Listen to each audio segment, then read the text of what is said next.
assignments, well, it's got to be my favorite because it's crucial to you passing this course. I must see that it's you taking my course, and therefore your ID has to be presented and a presentation of how you have interpreted sociology up to this point. It's crucial to signify these bullet points here. And the best way to do that, let's go through them first. Reflect on a significance of sociology in your personal experience. Remember when you did the public versus private, private problems versus public issues. I would choose one of those. Just keep it in the back of your head so you can apply it later in the presentation. You're going to examine how sociological imagination can be applied to help you understand. So you're just going to explain that. And then you're going to define sociology, sociological imagination, and social forces such as culture, social structure, socialization, and social institutions. You're going to reflect on the individual and society in the micro levels and the macro levels. Now, again, this is going to associate you with these other socialization agents. Your parents, micro influence, right? They're everyday siblings, micro influence. But things like your school, the church, these are macro influences. So how did they contribute or not contribute to the social issue / personal problem that you've already identified at the beginning? That's kind of a perfect flow. Then you're going to pick the theory.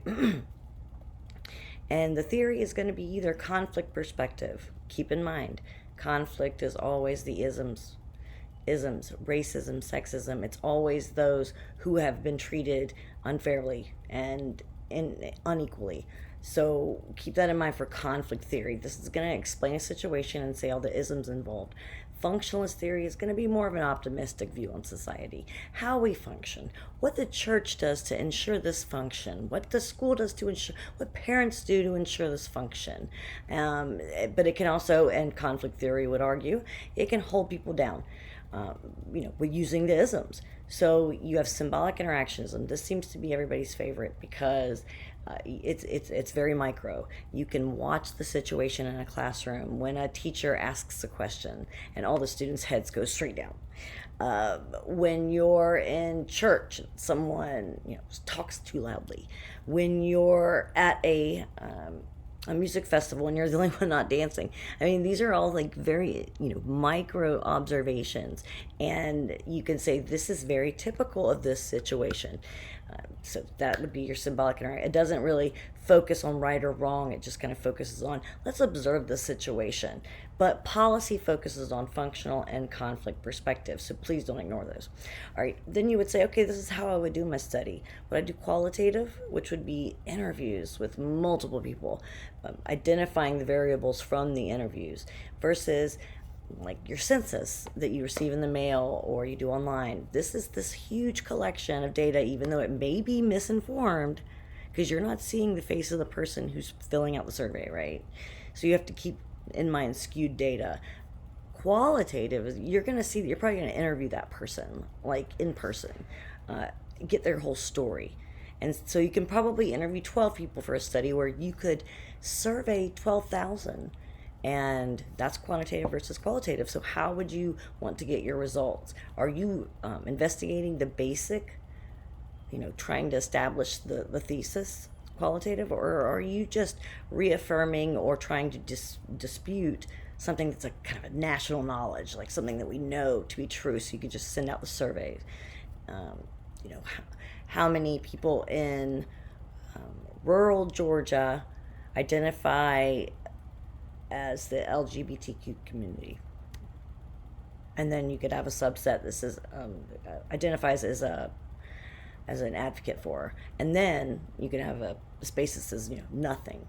So when you enter that data qualitatively, you're able to come up with these statistics. Now, if you did it qualitatively, you would go to every rural place in Georgia and you would ask, do you go into more specifics, get in the details of each one, but how many are you going to be able to do? Not 400, not 4,000.